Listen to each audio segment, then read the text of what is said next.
નમસ્કાર મિત્રો, આજે તારીખ 29, ગતકાલે 28 હતી. ગતકાલ કરતાં આજે માર્કેટિંગ યાર્ડમાં તમે માહોલ જોઈ લો. આમ તો તમને માર્કેટિંગ યાર્ડ જોશો એટલે તમને એવું લાગશે કે આ માર્કેટિંગ યાર્ડ નથી, પણ કંઈક અલગ પ્રકારનો માહોલ હશે.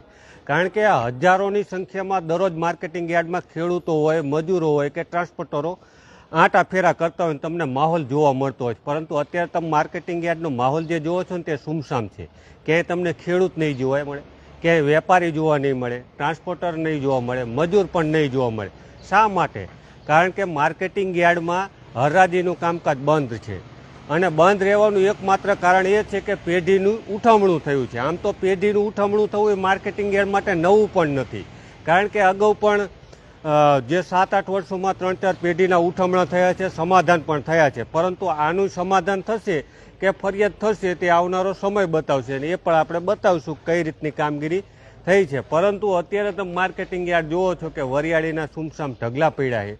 કોઈ તમને મજૂર નહીં દેખાય, કોઈ ખેડૂત નહીં દેખાય, કોઈ વેપારી નહીં દેખાય, કોઈ ઓક્શનર નહીં દેખાય, સાથે જ યાર્ડ સત્તાધીશો પણ નહીં દેખાય. કારણ કે આવું હોય ને ત્યારે યાર્ડ સત્તાધીશો પણ ક્યાંક ને ક્યાંક ખૂણે ખાંચકે ઊભા હોય. પરંતુ અત્યારે તમને નહીં દેખાય, કારણ કે અત્યારે ખેડૂતોને જવાબ દેવો પડે. અને આ જવાબ દેવાથી માર્કેટિંગ યાર્ડના સત્તાધીશો હંમેશા ડરે છે. ડરે છે એટલે કે બીવે છે. એને શું લેવા જવાબ દેવો પડે? કારણ કે ક્યાંક ને ક્યાંક આવી પેઢીનું ઉઠમણું થાય એટલે ખેડૂતોની આજે અહીંયા જે જણસો પડી છે 2 દિવસ 3 દિવસ અહીંયા રજડે એટલે ખેડૂતોને આવક ન થાય ને એને લઈને ખેડૂતોને નુકસાન થાય. અને ખેડૂતો છે ને એ મોટાભાગે કોઈ પાસે પ્રાઇવેટ વાહનો હોતા નથી, ભાડે કરીને આવતા હોય. કોઈ યુટિલિટી હોય, કોઈ રિક્ષા હોય, અથવા કોઈ ટ્રેક્ટર હોય. કોઈ સુખી સમૃદ્ધ ખેડૂત હોય તો એની પાસે ટ્રેક્ટર હોય. કોઈ ખેડૂત પાસે લારું પણ ન હોય, લારું પણ માગીને લાવતા હોય. આવી બધી અલગ અલગ વ્યવસ્થા કરીને ખેડૂત અહીંયા જણસો પહોંચાડે, 4-5 મહિના મહેનત કરે અને પછી અહીંયા માલ પહોંચાડે. ને પછી અહીંયા માલ પહોંચે ત્યારે આની હરાજી થાય. પરંતુ જો માર્કેટિંગ યાર્ડમાં ખેડૂત 2-4 દિવસ અહીંયા આંટા ફેરા કરે તો તેને જે ભાડું થાય, એને જે બિલ અલગ અલગ ચડે, અથવા એને કોકને લીધેલા હોય, કોકનું દવાખાનાનું કામ હોય, સ્કૂલનું કામ હોય, આ તે અત્યારે ઘણી બધી કામગીરી ચાલુ હોય. કેમ કે હવે વેકેશન પડવાની પણ તૈયારી છે. એટલે આવા બધા કામકાજ વચ્ચે જો ખેડૂતોને પૈસા ટાઈમે ન મળે તો ખેડૂતોનો વ્યવહાર પણ સચવાય નહીં. એટલે ખાસ તો પેઢીનું ઉઠમણું થાય એટલે કેટલા લોકોને નુકસાન. પહેલી વાત આપણે કરી લઈએ કે જો માર્કેટિંગ યાર્ડમાં હરાજીનું કામકાજ બંધ થાય એટલે ખેડૂતો પરેશાન. એની પાછળ જેને મજૂરી મળતી હોય, જે આજુબાજુ વિસ્તારના જે મજૂરી કામ કરતા હોય જે મજૂરો, તેઓને રોજગારી ન મળે, એને નુકસાન. સાથે ટ્રાન્સપોર્ટરો જે એની સાથે સંકળાયેલા છે, અલગ અલગ ડ્રાઈવર હોય કે પછી વાહનો હોય, તેને નુકસાન. સાથે જ આમાંથી જે શેષની આવક થતી હોય એ માર્કેટિંગ યાર્ડને પણ નુકસાન. એટલે આ બધા નુકસાનો વચ્ચે કોનું પાપ? માત્ર ને માત્ર એક વેપારીનું. અને શા માટે? કે કારણ કે આપણે જે ગાઈડલાઈન બાંધી હોય કોઈ પણ વ્યક્તિની, તો આ ગાઈડલાઈનનું તમે પાલન નથી કરાવી શકતા અથવા પાલન કરતા નથી.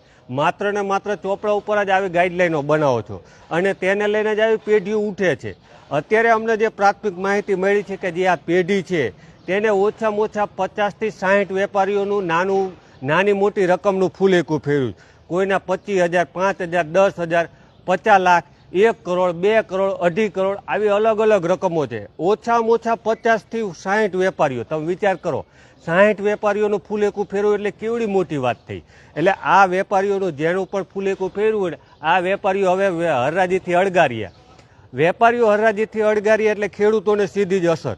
એટલે ક્યાંક ને ક્યાંક ખેડૂતોને અસર છે, વેપારીઓની સાથે ખેડૂતને અસર.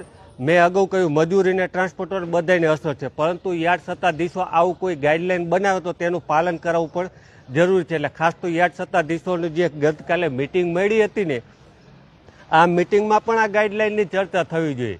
કારણ કે તમે માત્ર ચોપડે જ ગાઈડલાઈન બનાવો કે 3 દિવસમાં 4 દિવસમાં વેપારીને કમિશન એજન્ટને પૈસા દઈ દેવા, તો 10 દિવસે 15 દિવસે ન દે તો કોનો વાંક? એટલે આવી ગાઈડલાઈન બનાવતો એનું પાલન પણ થવું જોઈએ. ઘણી વખતે એવું પણ થતું હોય, મેં અગાઉ ઘણા મિત્રો પાસે વાત જાણી, વેપારીઓ સાથે પણ જાણી કે કોઈ પણ વેપારી આવે અને જેને ખાસ કરીને બૂચ મારવાની કે આવી પેઢીઓની ઉઠાંતરી કરવાની હોય ને સીધા 50 રૂપિયા ઊંચેથી જ બજાર ભાવ ચાલુ કરે. એટલે સામેનો હરીફ વેપારી હોય એ બંધ થઈ જાય, કારણ કે એને પૈસા ચૂકવવાના છે. એટલે આ 50 રૂપિયા ઊંચા દઈને પછી આજુબાજુના કમિશન એજન્ટોનું બૂચ મારે. તો આવા જે ઊંચું બજાર લઈ જતા હોય એટલે બજાર મળવું જ જોઈએ ખેડૂતોને. આપણે ખેડૂતોને અરે કોઈ વાંધો જ નથી. ખેડૂતોને સારો બજાર ભાવ મળવો જોઈએ, પોષકક્ષમ ભાવ મળવા જ જોઈએ. પરંતુ જે સ્પેશિયલ પેઢીને બૂચ મારવાની જ ગણતરી કરતા હોય, જે ઉઠાંતરી જ કરવાનું માંગતા હોય, જે વેપારીઓને પૈસા નથી પણ ખેડૂતોને હેરાન કરવા માંગતા હોય, મજૂરોને હેરાન કરવા માંગતા હોય, ટ્રાન્સપોર્ટરોને હેરાન કરવા માંગતા હોય, સાથે છેલ્લે યાર્ડ સત્તાધીશો કે યાર્ડ સત્તાધીશોને પણ જે પરેશાન કરવા માંગતા હોય, આવી પેઢી ઉપર નિયંત્રણ કોનું, આવા વેપારીઓ ઉપર નિયંત્રણ કોનું, આ નિયંત્રણ રાખવાની જવાબદારી કોની છે? માત્ર ને માત્ર તમે ત્યાં ઓફિસમાં બેઠા બેઠા નિયંત્રણની વાત કરો તો આ રીતે નિયંત્રણ ન થાય.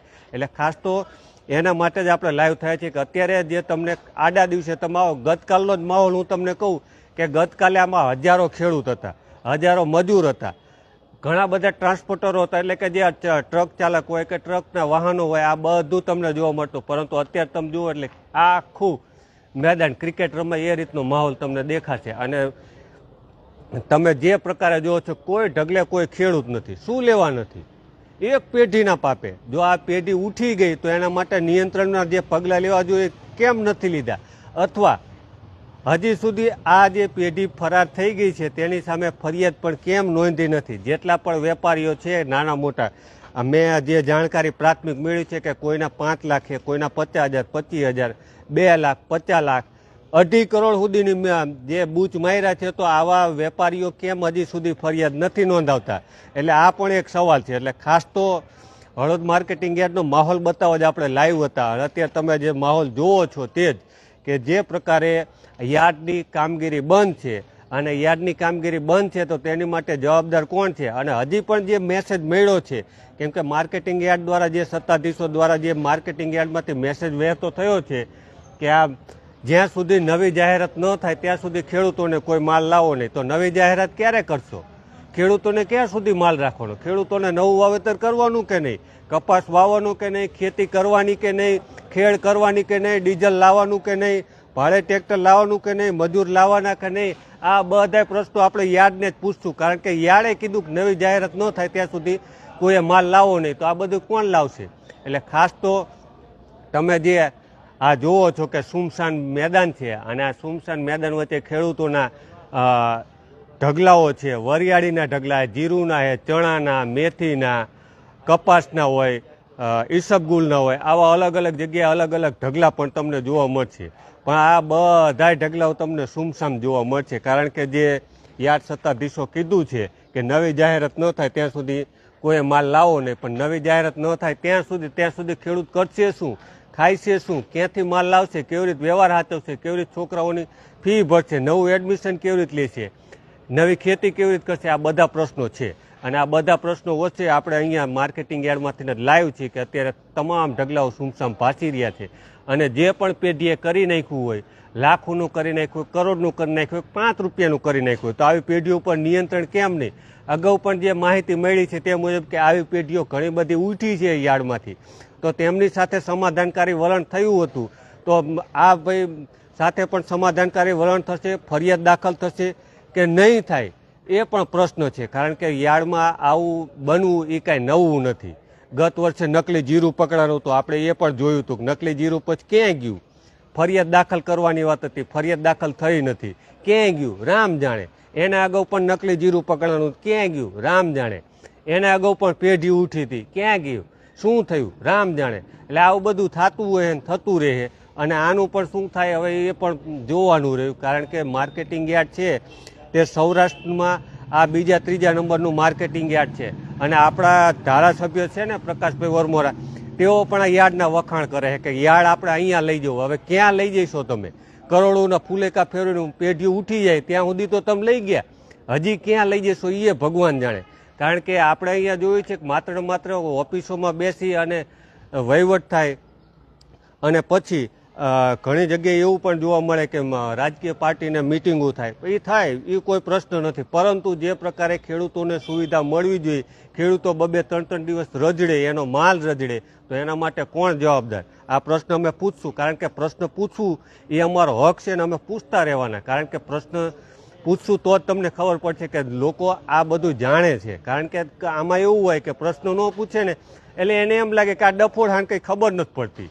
એટલે આપણે ડફોડે નથી રહેવાનું, અને ખબરે પડવી જોઈએ તંત્રને કે આને ખબર પડે છે. એટલે જ આપણે અત્યારે આ દર્શક મિત્રો સુધી પહોંચાડી છે કે આપણે વિશ્વગુરુની વાત કરીએ છીએ ને, આ વિશ્વગુરુ આપણે બનવું જ છે, વિશ્વગુરુ જ બનવું છે, પણ આ રીતે તો નથી જ બનવું. કોકના પેઢે ડૂબી જાય, ખેડૂતોના કે વેપારીઓના પૈસા ડૂબી જાય, એવી રીતે વિશ્વગુરુ નથી બનવું. એટલે ખાસ તો આપણે જે સૌરાષ્ટ્રમાં જે ગણના પાત્ર યાદ થાય છે ને, એ ખેડૂતોની મહેનત છે. ખેડૂત દિવસ રાત મહેનત કરે ને, આ 3 કેનાલો છે ને, આજુબાજુના જિલ્લામાંથી જે ખેડૂતો વિવિધ પ્રકારની જણસો લાવે છે ને, એનેથી આ ખેડૂત ગણના પાત્ર થયું છે. ખાલી કોઈ કહી દે કે યાર્ડ ગણના પાત્ર થઈ ગયું, સૌરાષ્ટ્રમાં આટલા નંબરનું છે, એવી રીત નથી થતું. એની પાછળ ખેડૂતો મહેનત કરે, ખેડૂતો સેસ આપે, ટેક્સ આપે છે ને, એનેથી આ બધું યાર્ડ ધમધમે. એટલે ખાસ યાર્ડ જે આ ગાઈડલાઈનો બનાવે તેનું પાલન પણ કરાવે, એના માટે જ આપણે લાઈવ થયા છીએ. અને ખાસ તો કોકને કડવું પણ લાગે, કેમ કે અમે પ્રશ્ન પૂછી કડવું લાગે, પણ કડવું લાગે ને તો આ કડવી દવા છે, કારણ કે દવા રહી ને હંમેશા કડવી હોય, ધીરે ધીરે મીઠી લાગે. એટલે એના માટે જ આપણે લાઈવ થયા હતા કે યાર્ડ સત્તાધીશો જે છે ને તે આના માટે ગાઈડલાઈન બનાવે. વેપારીનું ઉઠમણું થાય અને ખેડૂતો હેરાન થાય, ટ્રાન્સપોર્ટરો હેરાન થાય, મજૂરો હેરાન થાય, એ તો કયા પ્રકારની કામગીરી? તમે ગાઈડલાઈન બનાવો વેપારીને, વેપારીની રીતે પૈસા મળી જાય તો કોઈ પેઢીનું ઉઠમણું જ નથી થવાનું. અને ઘણી વખતે આપણે જોયું છે કે અગાઉ પણ આવી રીતે પેઢી ઉઠમણી થઈ હતી, પણ આવી રીતે હરાજી બંધ વધારે દિવસો નથી રહી. તો આ વખતે કેમ બંધ રહી? ગતકાલે બંધ હતી, આજે બંધ રહીને હજી એમનો મેસેજ છે કે કેટલા દિવસ બંધ રહેશે. એટલે કેટલા દિવસ બંધ રહેશે ત્યાં સુધી ખેડૂત પરેશાન થશે. તો આ પરેશાનીનું જે હેરાન થાય એના માટે કોણ જવાબદારી? યાર્ડ શું કરશે? અથવા જેના પૈસા ગયા છે, જે વેપારીને ગયા, વેપારી કદાચ એવો સક્ષમ પણ હોય કે એની પાસે નો પૈસાની જરૂર હોય, પણ ખેડૂતોને ક્યાં સુધી હેરાન થવું? ખેડૂતોને તો હેરાન થવાનું ને. મજૂરો જે અહીંયા રોજગારી મેળવવા આવે છે અલગ અલગ રાજ્યોમાંથી, એને તો હેરાન થવાનું ને. ટ્રક ચાલક હોય, ટ્રાન્સપોર્ટર હોય, એની સાથે સંકળાયેલા અલગ અલગ વ્યક્તિ હોય, એવું લોકોને તો હેરાન થવાનું ને. એટલે ગાઈડલાઈનનું પાલન કરાવો તે પણ જરૂરી છે. ઘણા બધા મિત્રો પણ આપણી સાથે જોડાયા છે. આજે 29 તારીખ છે, ગતકાલે 28 હતી, કાલે પણ બંધ હતું, આજે પણ બંધ છે. આવતીકાલે કદાચ બંધ હશે તો આવતીકાલે પણ આપણે પ્રશ્ન પૂછશું, કારણ કે પ્રશ્ન પૂછશું અમે કે જ્યાં સુધી આનો જવાબ ન મળે ખેડૂતોને ક્યાં સુધી હેરાન થવાનું. આભાર મિત્રો.